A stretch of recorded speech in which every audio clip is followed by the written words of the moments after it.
So good morning, welcome. Just a quick update on the Public Procurement Bill. Yesterday, 23rd of April, was an important day. It was a day where stakeholders were invited to the meeting, but we were told in no uncertain terms that the stakeholder engagement concluded last week. So very nice of them to invite us through, but yeah, that's it. There's no further stakeholder engagement in the process. The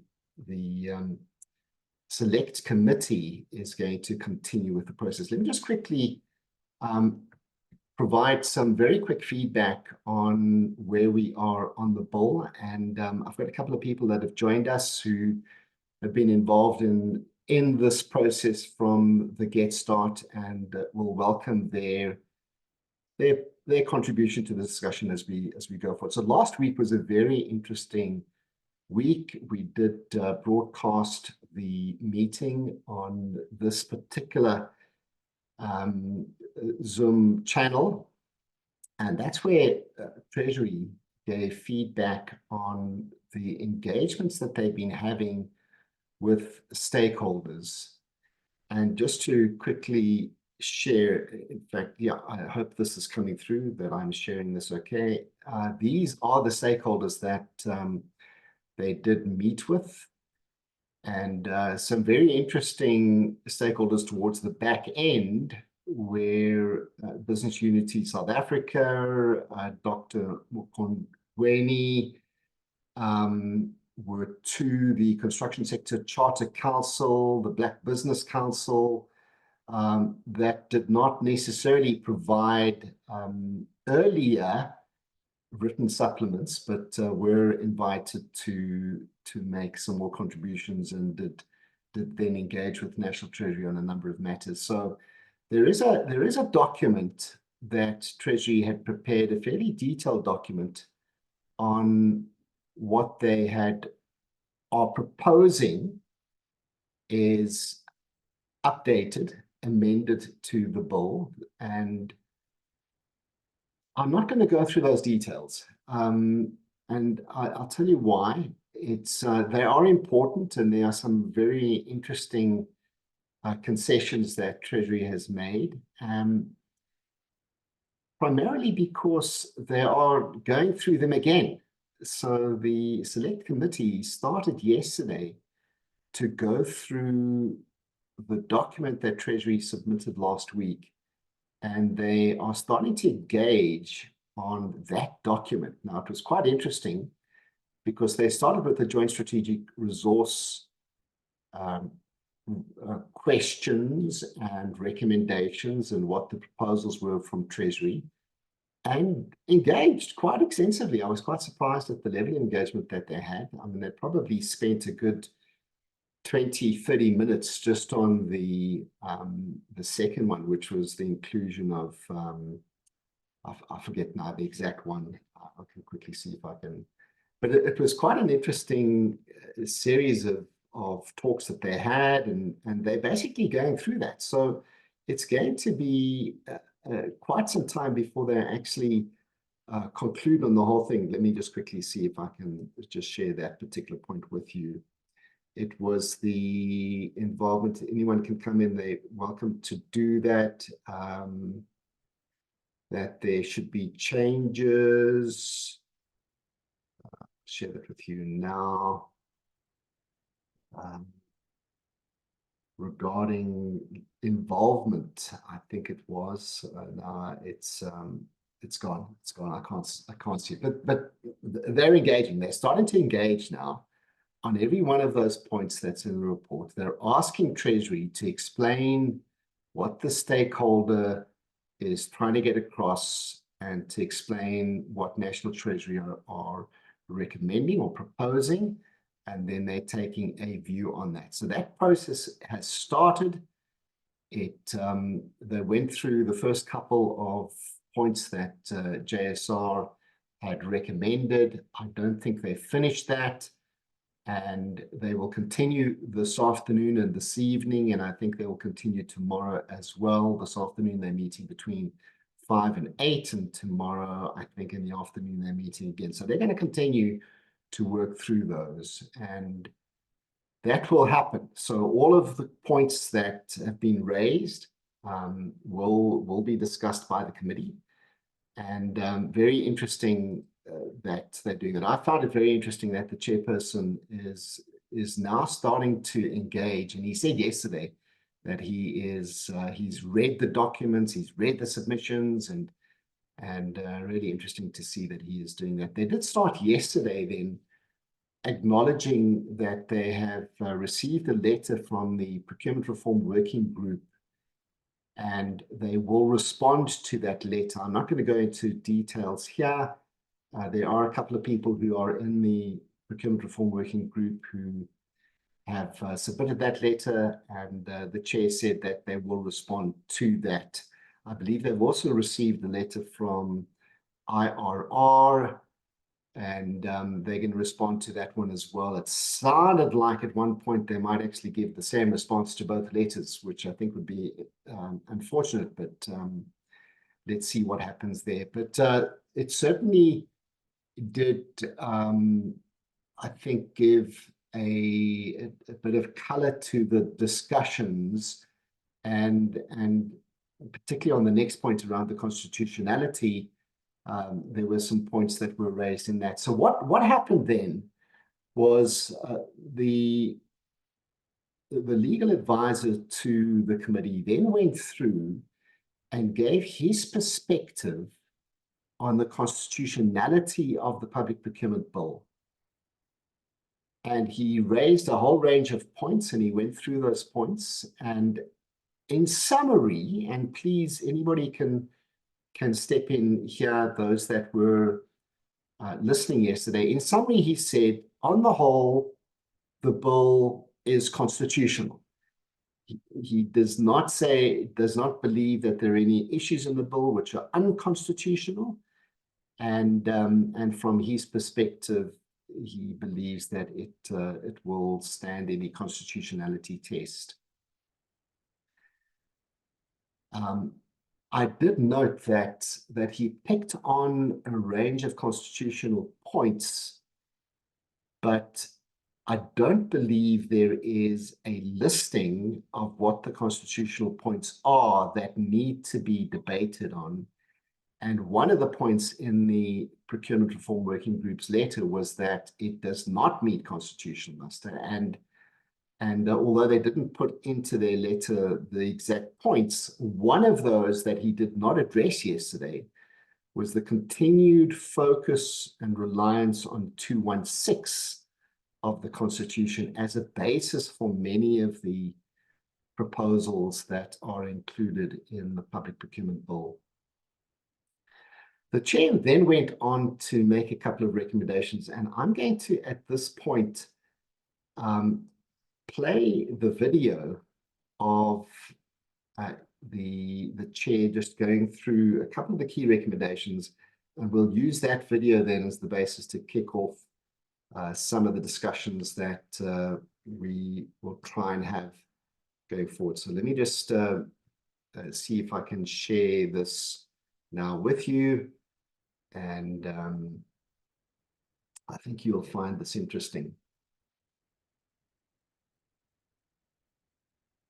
I'm trying to look for the sharing of sound, and I don't know if that's giving me the opportunity to share sound at the moment. I can't see that, so I hope that does happen. Let me see if this, please just quickly shout if you can't hear anything, okay?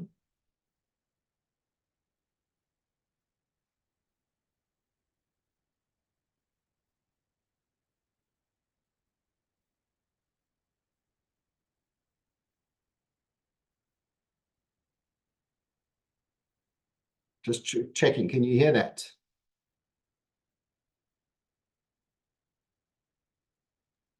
Not yet. No, okay, I've stopped, pause it now. Oh yeah, this is Zoom has got me on the back foot here. Okay, there we go. Let's see if this is going to work now. Please just shout if you can hear this. Report, Esther, Poppy, and Inkuleka, please note. Can you increase the volume, Sean? Yes, we can hear. Thank you. That we appreciate, we we appreciate or understand that there are challenges around this bill. We can word it appropriately. We can collectively find the words offline. We highlight the following issues raised. And then we can highlight some of the key issues raised by stakeholders that for various reasons, practical and other, mostly other, we cannot process. So we say these issues still have to be addressed, and we see this bill as the first phase. Frank, you might help us, first phase of a transitional bill, and suggest that within 18 months,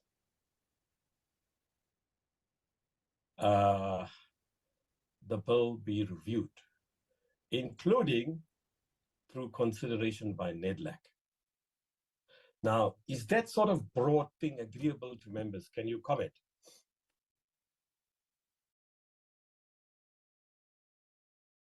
As chair, yeah, it just seems to be,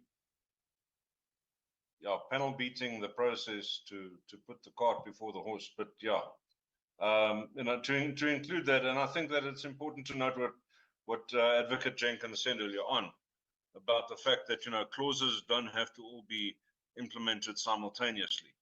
So no, funny, you sort of like you just anticipated what I'm about to say, but carry on. So we're on the same page there. yeah, because we think, Chair, but yeah, so yeah, I think that it might be preemptive, but I mean, it might, as I say, be putting the cart before the horse. But it might be a solution. I don't know. We'd have to chew on it a little bit. Yeah, it only can be done, obviously. And I did say it. If we finish this bill, which is still like, I mean, you know, unclear. Let's see where we go. I mean, there might be something insurmountable, and we say to everybody, "Hey, we can't process this bill." So, yeah, I don't agree with you about the cart before the horse, but I anticipated. I didn't know what you'd say, but that you'll say something like, no, it's not that. It's not that at all in my thinking anyway.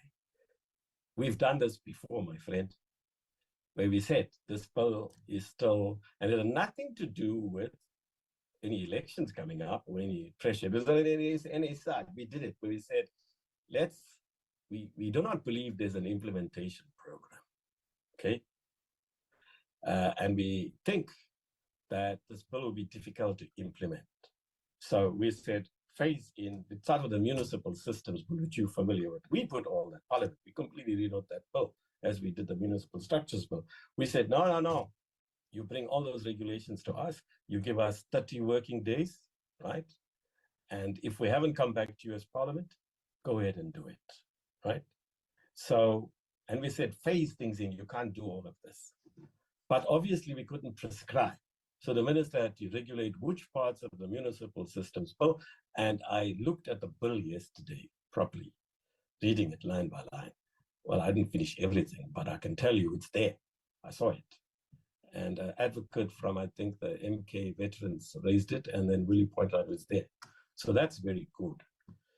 But linked to that are other issues that I think we can agree on now for Esther to start considering putting in a report. You see, does anybody buy this thing of Treasury, that this bill has no financial implications? Anybody buy that? Let's see. No, clearly not, Chair. I mean, there's whole departments that are going to need to be seen. Yeah. Okay. You know what? Hey, Willie, MP, we don't agree. Okay.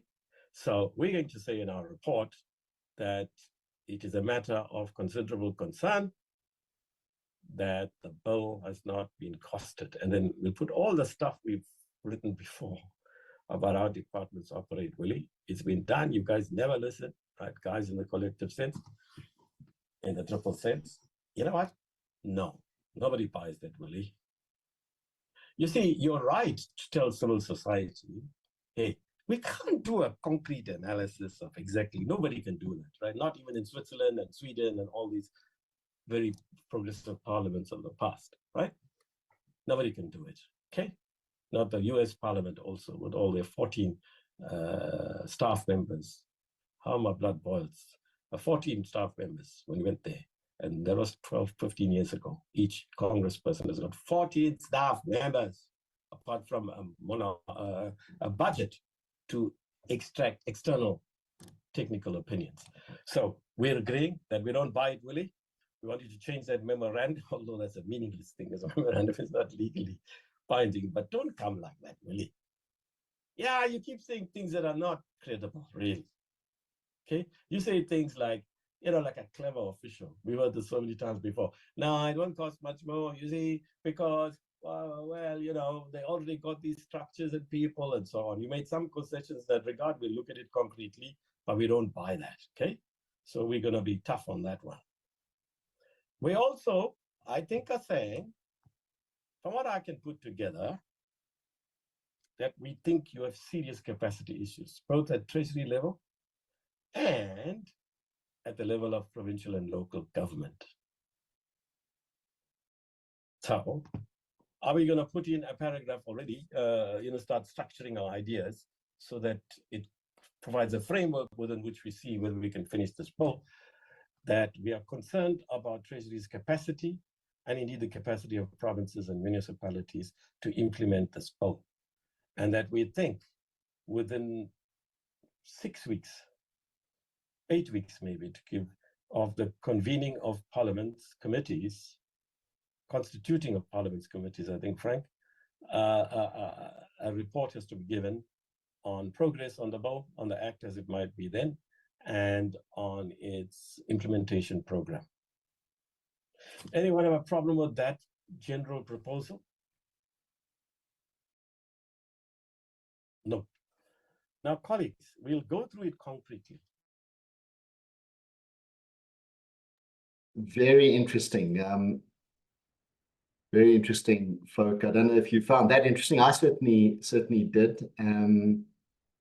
Some fairly important recommendations there. And the three big ones. The one is that this is a transitional bill, or an interim is the word I think I used. The other one is that it is, they don't buy this financial implications point, and then that they believe that there's going to be some serious capacity requirements that are needed. So interesting that those have been brought in. So I wanted to discuss a little bit and get some perspectives from some folk who have joined us, and just kind of ask Sarah Meny-Gibert, and also Jonathan. I think Jonathan is here. Hello, Jonathan. Welcome. Just for your perspectives, particularly on this point around this interim, or this phase one, or this provisional version of the act that he's proposing, and the 18-month period, and what some of the implications might be. I mean, I've got some thoughts on what this is going to mean. I think it's quite material in the bigger scheme of things, particularly given some of the challenges that might come down the line, given the fact that we don't have regulations at this point in time. Any thoughts? So let's just kick off with Sarah. Sarah, I don't know if you want to share any thoughts that you have on this this whole thing. Hi, Sarah. Welcome. Hi, how are you? Fine, and you? Fine, thanks. I see Jonathan's joined, because the question I had put to Jonathan yesterday when we were listening in is an understanding about how formalized this decision is. So, is this a recommendation simply from the chair that that's the approach that should be taken? And Jonathan, maybe you can come in here. If this is a recommendation to the National Assembly, my sense is that it need not be picked up, in which case might not be material, we might not see a review. And so I think it would, if it does happen, and if it is if it is simply a recommendation, it would take a lot of advocacy from concerned stakeholders to put pressure then that bill does come back for review and goes through that NEDLEP process. But maybe Jonathan can come in now. I've got to leave fast. I'm sorry. Thanks, but Sarah. I'll say quickly for the end of this conversation. Cool. Thank you. Thank you. Hey, Jonathan. Hi. Okay. Hi, Sean. Jonathan. Hi, welcome. Good. Can you hear me? Yes, we can. Thank you. All right. Great. I'm at outside office hours at Wits here, and I've got a competition law student in the queue, so I won't be able to spend too much time. But Sean, thank you so much for, actually the invitation today. And just actually for, pulling this virtual community together. I think it's really important. We certainly think so at PARI, so appreciate it. Thanks. Yeah. So yeah, on the point that we're talking about, and Sean, it was really helpful to play that bit and so on. And I think you're really just inviting discussion because we don't know exactly what's going on, but trying to figure it out. So one of the bits that is coming to my mind that is helpful in understanding what is going on at the moment is that, Parliament is looking at it. Parliament's composed of two houses, the National Assembly, the NCOP. Both effectively have to agree to get a bill passed out of Parliament. There is, by the way, another step, which is the assent of the President under Section 79 of the Constitution, but I think we don't need to. Well, it is relevant. I actually think it's very relevant, in fact, yeah. But so it really seems, and Sean, you probably were able to stay in that yesterday's session longer than I was, because I had to leave in the last hour. But it really seems like, basically the politicians are now talking about what wording do they want into the C version. Yeah. So we've had an A version that was in National Assembly, and then we had a B version in National Assembly. And, just a big picture, it's totally appropriate that, a whole nother committee, and you could hear Kareem's, pushing. He's an infuriating guy in some ways, but he's also very smart and, is not taking Treasury completely. Well, he's taking them at their word, but he's pushing them at their word, which I think is good. And there's another part we can go into, which is the degree to which Treasury is really providing the muscle for his committee, and you could hear the frustration about that point. So, to answer the question and input, I think the committee is pulling together a C version. I heard two separate kinds of ideas. One was this implementation report being asked for from Treasury, and it appeared that Kareem was envisaging that to be in the 7th Parliament, to be in the first couple of months of the 7th Parliament. That's right. And that could happen either with a pure C version, in other words, a draft piece of legislation, or it could happen with an actual bill. If the politics align, and as far as I could see on the DA side, I wasn't so sure that they would align to that, or at least that they would give their assent to that, but they don't necessarily have the votes. To align to a whatever, I guess the C version being the final version. I'm sure you'd get to at least a little D version in the bargaining or the back and forth between the NCOP and the NA committee.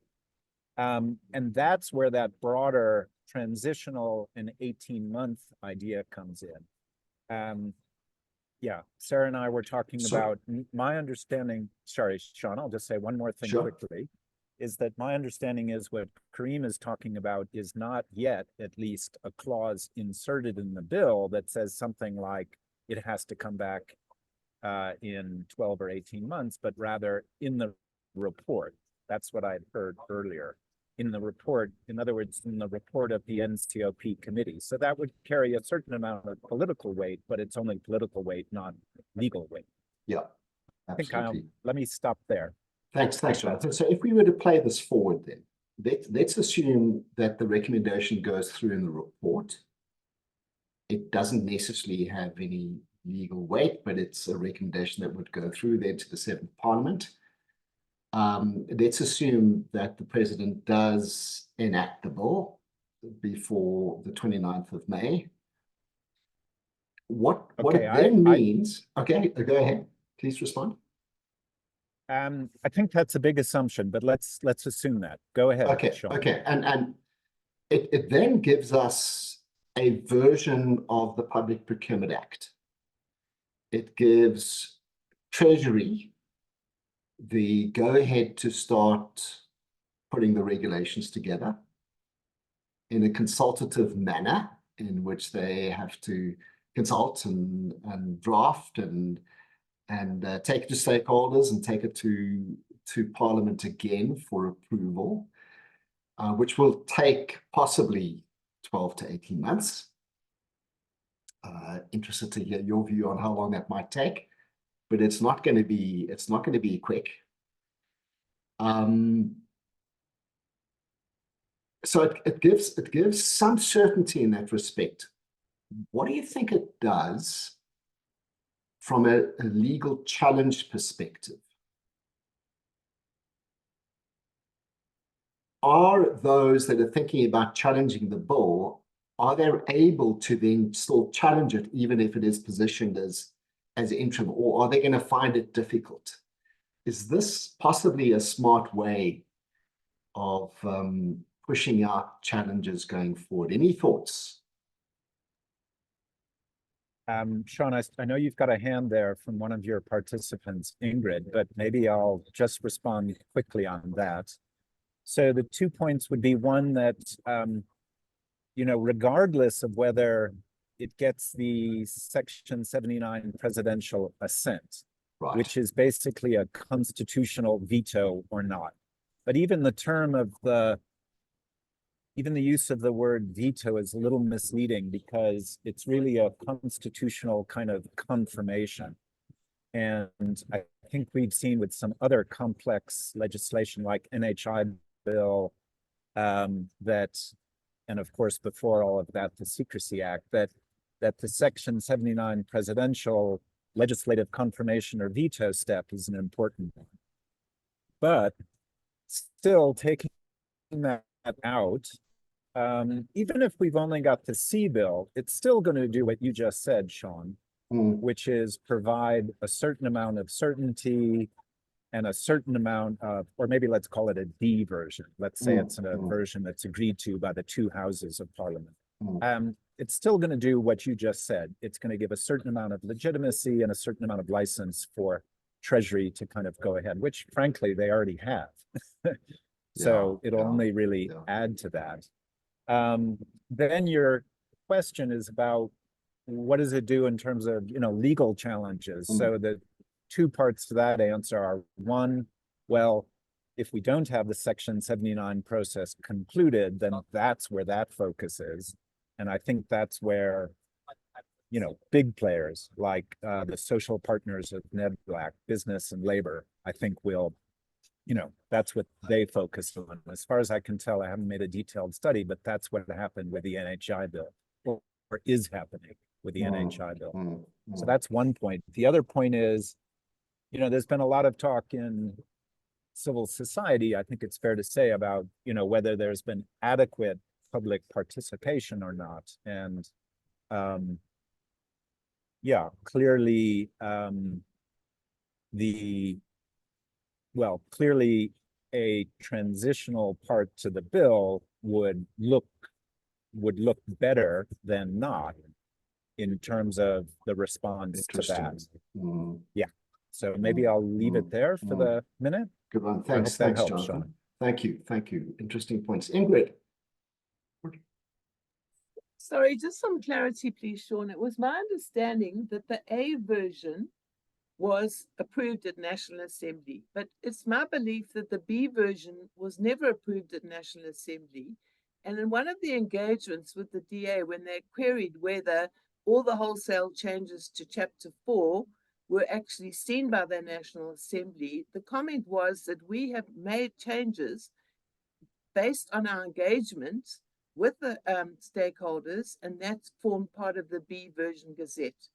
But my understanding was that the B version has never been passed at the National Assembly. Is that correct?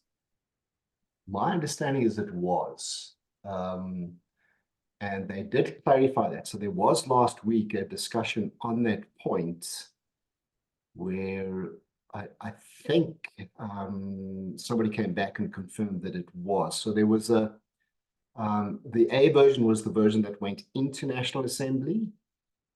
There were amendments to that. There was a version that had, was nicely color-coded of the recommended changes to the A version, and then it was eventually finalized, and that final version we understand was the one that National Assembly then approved. So they did come back last week and say, that was always my understanding. Sorry. A good point, and I think they came back. Look, if there was a procedural issue there, then there's going to be another potential challenge on that procedure. But yeah, interesting. So Jonathan's saying if they do allow this 12 to 18 month period of further discussion, it takes away a lot of the reason to challenge based on the participation that this bill potentially has not been privileged to. So let's have a look. There are a couple of others. I see Nicholas Diaz is on. Nicholas, I don't know if you've got any thoughts on this interim transitional version. Anyone else? Walter, welcome. Any other thoughts on this idea? I think it's quite clever. I think it was initially proposed by Kasatu and who else was there? I think they initially proposed it, and it seems like it's taking shape now amongst this committee.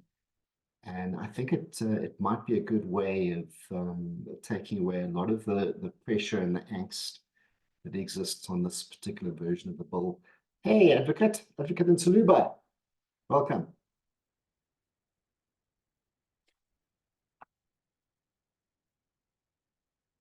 There we are. You've unmuted. We can't hear you yet. Andy, maybe just fiddle around a little bit with your microphone there. Let's see. We can't hear you yet. Hi, Nicholas. Maybe Nicholas can come in, and we'll give Advocate in Saluba a little chance to make some changes to her equipment. Hi, Nicholas. Welcome. Hi, Sean. Hi. Just very quickly, and it's not quite a comment. I don't want to say anything. I'm obviously not here in my capacity as representing the WCG or Western Cape government or anything. But at the same time, I'm very curious as to know if I understand what they're suggesting. They would pass it, but then they would just not implement certain portions of it. And I wonder, firstly, that it's not at that point, it's not in the control of the committee or even Parliament, because now it's the president who must determine whether to enact those clauses or not, if they have been passed. So now it's in the president's hand. And then the second thing is, we know that that the committee has said it's going to be challenged in court by somebody at some point. And then the amended version of the bill that would have to go through its own process, that too would be potentially challenged. So there's a lot of litigation contemplated. How tempting it would be for a president in a new administration to then enact some of those clauses that are controversial and not and almost self-evidently not properly contemplated. That raises big questions for me. I'm not terribly comfortable myself with this idea of just passing it. I feel like we are in a public participation process now, right? Why must we have yet another one? I don't know. I mean, is it not? Yeah, hi, there we are. Hello, Nandi. You can hear me now. We can hear you. Yes, absolutely. Sean, two things. I think it would be important to actually provide a layman's understanding of where we are. What does this all mean to me as a female service provider within mining? That's what I want to know in practical terms. Remember, we're still recovering from the regulations. We are still recovering from the lull that was caused by different interpretations of the court decision. What does this mean? Probably that could be a session for the coming weeks. Secondly, Sean, which is one thing I was asking from my principal Karim on that day. There's a difference, Sean, in introducing a new legislation where you can place implementation in phases. I will give an example, for example, with Popeye. It was easy to introduce it in a phased implementation because it was not there before. That's not the case with the procurement space. That's not the case with the supply chain space. Your phased implementation is making a lot of assumptions. And these are the assumptions that will be difficult to test. So I'm saying, in as much as in terms of legislative drafting, you could do that. You do it at a strategic point of your developmental process of legislation. There's a lot of anticipation about this legislation because it was long overdue. I'm not sure about the phased implementation. Hence, I was asking it in Parliament. The second one, I quite appreciate the approach of the chairperson. But for me, having written the legislation, having seen the difficulty of amending legislation, I want to say this. What is being proposed by the chief will only be effective if under the transitional arrangements, it's coded there. Otherwise, if it's not there, it won't take shape. And thirdly, and finally, I think you are correct. At various levels, there have been various approvals and various versions. But my understanding of those approvals is that they were giving a leeway to move to another level of consultation. So the latest version that has articulated the ambition and what the players on the ground would require in terms of Chapter 4 is the latest, not the ones that were there before. The question then is going to be, which is the one that we are talking about that will be subject of this transitional provision? And the provision, from where I see, it's not about rechallenging it or evaluating it through only net leg. It's about the evaluation, a structured evaluation through various means, including the net leg process. And I want to disappear now. Thank you. Thank you. Sarah? Thank you, Advocate. Sarah? Hi, thank you. I'm just actually, this previous speaker picked up on a point that I was also wondering about. You know, there was mention of both Karim and I think the DA both mentioned, well, you know, there's the option for a phased-in approach. The president could do that in a phased-in way. To echo the previous speaker, how precisely would that be done? I mean, there was no detailed talk about which chapters of the Act would be enacted now or later. And the big contention and the kind of concerns are a lot of them around chapter 4 and how chapter 4 interrelates with or doesn't properly interrelate with other sections of the bill. So that's, and at the same time, we urgently need a good chapter 4 because of this vacuum that's been left and, you know, lack of clarity provided for suppliers, for procuring institutions. So I'm quite skeptical, and I think that Parliament must have a quite detailed discussion of what a phased-in approach might mean. Because from what I can see, the very bits that are the most contentious are the bits that must be enacted if the bill is going to be, if the act is going to be enacted. So I think, you know, but on the other hand, perhaps there's a little window of opportunity, both the presidential assent process and this political, because this, my understanding is this concept of a transitional bill is not a formal term. It's being used colloquially. It's a political term, as Jonathan said, but they still potentially leave some space for us to advocate for a bill that provides a greater, clearer framework and certainty for suppliers and procuring institutions. Sarah, what I'm hearing is there's almost like two options here. One is there are sections of the bill that will be made effective, and some that will then be held back as one option, difficult, but one option. Or it is, in layman's terms, here's the bill, here's the act in its entirety, and by the way, in the next 18 months, we're going to have a bunch of amendments to it. So kind of pull back, don't give us pressure, we're going to amend this bill, but you know, in its entirety. Those are the two options that I kind of hear, and I'm not sure if the first one is actually practically possible. Yeah, I mean, I can't see how it would be done. Maybe I'm wrong, and maybe the kind of procurement legal experts could say, but I'm skeptical that it could be done in a functioning way. And then, of course, there is a third option, but maybe unlikely to be used, which is a full veto of, you know, that the president could decide not to sign because he has concerns with constitutional issues. But I don't know. Jonathan or others would have to answer on what the right. Thank you. Thanks, Sarah. If Jonathan's still here, just that last point, Jonathan. If you, Jonathan's gone.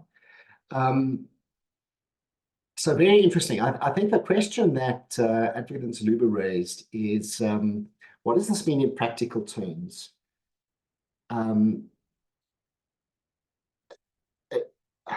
In practical terms, for me, I'm a layperson, so I don't really understand a lot of this legal stuff.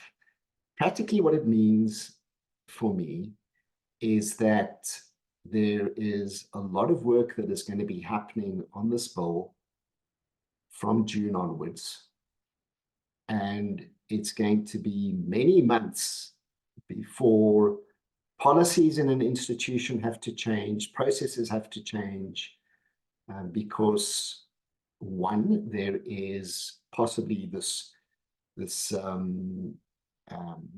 process of revising the bill, the act. One, the process of two is of developing the regulations. I think there's also the whole point that the chair raised about the capacity and the implementation plan.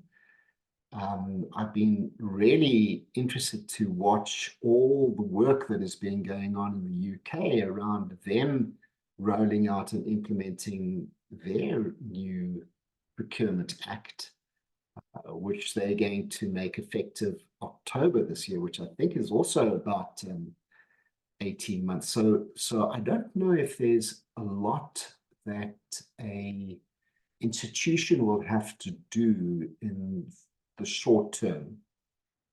Practically, it means we're going to probably have to live with the PFMA, MFMA, FAMPLA, triple PFA for at least a year, if not longer. Ron, welcome. Good morning. Thanks, Sean, and thanks for this opportunity. I didn't get the invite for the session, so I hope I'm in context. You are invited, so. No, I'm not invited. Thanks, Sean. But just for me, I see two key aspects. So one is their role, that is the role of Parliament, and the second one is our role. Yeah. And I think you're correct in summarizing the two options. Strangely, a third option, and I'm speaking as a layman, hasn't been mooted, and I'm not sure why. And that's what I call a piecemeal option. So if I can use the sort of analogy of a can, which has got nuclear stuff in it, which is dangerous, and you put it on the road. So the first option that's been suggested is there's a full-blown, sort of implementation, and obviously this nuclear thing is dangerous. The second option, which they're proposing, is you kick the can down the road. The problem is the nuclear is still dangerous, and it's not going to really create a problem. And that, in my mind, creates the third option, is that you remove the nuclear from the can, i.e. those many parts of the procurement bill that are just unconstitutional and just in breach of a lot of human rights, etc., they remove. And if the governing party then win, then they can then add those on if they think they've got the votes, etc. But for some strange reason, that one hasn't been shown as an option. And then I'll move on to the future, Sean, and that to me is the most important part. And I just want to contextualize by saying we've gone on record, and I think this whole forum has gone on record as saying they're opposed to the bill. And in its current form, it's probably going to do more harm than good, and as such should be withdrawn. It needs dramatic reworking. It needs to start again. However, in terms of good risk planning, is if the worst case scenario happens, that this thing is promulgated and the president signs it, what options do we have to now protect ourselves from law which we believe is largely unconstitutional? And I would appreciate a workshop where we explore those options.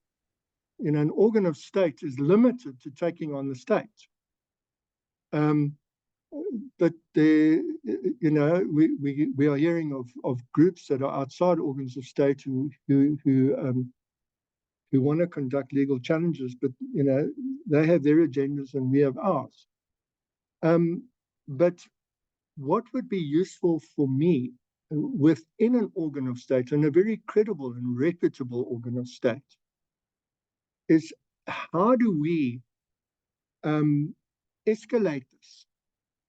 I.e., and I'm just using the example because I'm not sure what the toolkit of options are, but can we, for example, complain to the public protector? Are there other options? Because we have to protect the organization. And I'll just give an example. This whole standstill, this sort of ridiculous standstill period, which can go on for years. I mean, it's completely contrary to the Constitution. You can't. And we have mega projects. So how do we just stop if this nuclear thing comes in?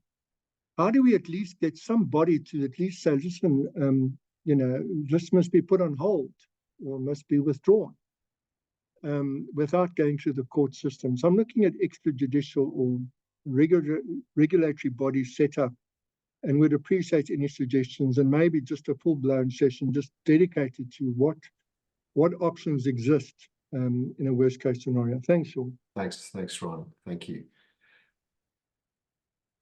We must probably have that discussion. And let's see if we can try and bring someone in who can guide us on those points. Any other points? We're coming close to 11 o'clock, and I have an 11 o'clock commitment, so I don't want to push this past there. Any other points or any other thoughts to share, everybody? Let me quickly run through the next steps, and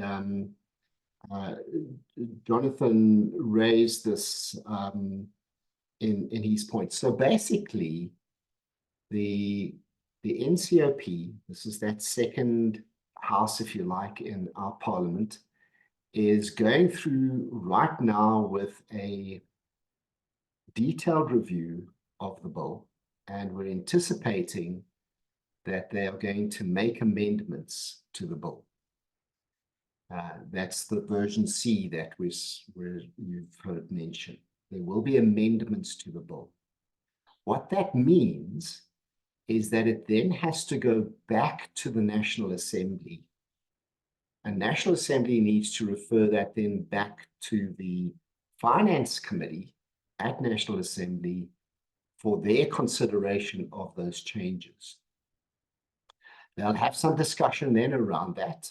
It's going to be interesting to see how much time they've got to actually engage on those changes. If the if the committee then agrees to that, they then have to table that at National Assembly, and National Assembly then needs to again vote on that revised version of the bill, and then it gets sent then to the president. I'm not 100% sure of the processes that take place at that point in the presidency, but there will then be a point at which the president then needs to decide whether the president then enacts it. I'm also not sure if the president needs to also approve it or enact it before the 29th of May, or if that is something that can carry over to the next parliament. I'm unclear on that. If anybody has got any thoughts to add on that, they're welcome to chip in.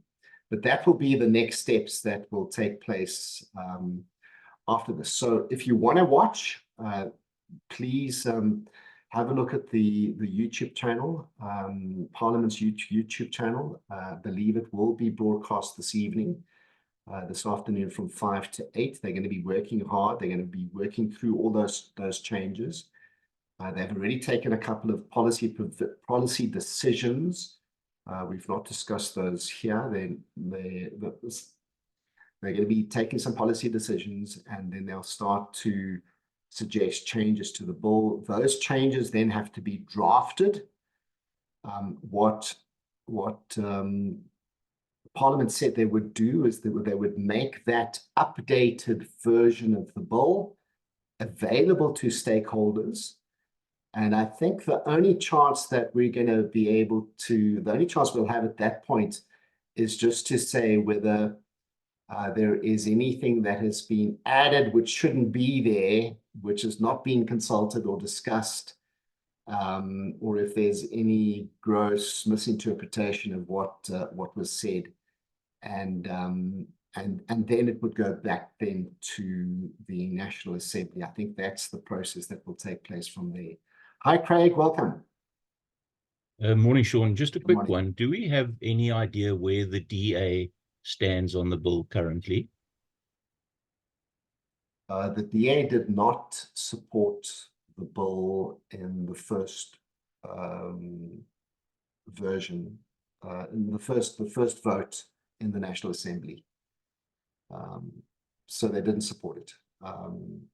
And I think the EFF, I'm not 100% sure. I thought they were going to support it, but it seems like they didn't support it either.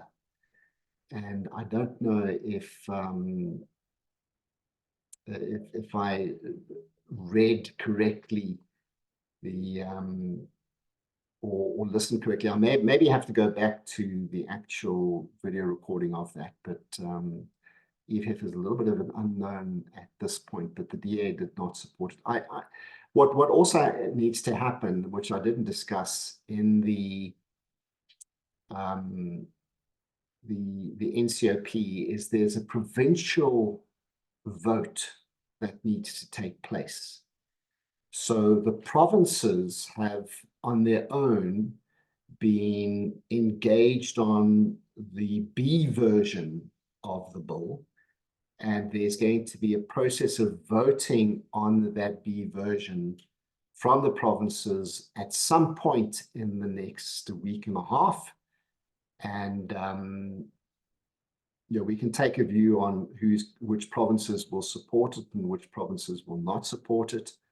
But I suspect that the provinces will, the majority of provinces will support that it does go with the amendments to the National Assembly. I hope that helps, Craig.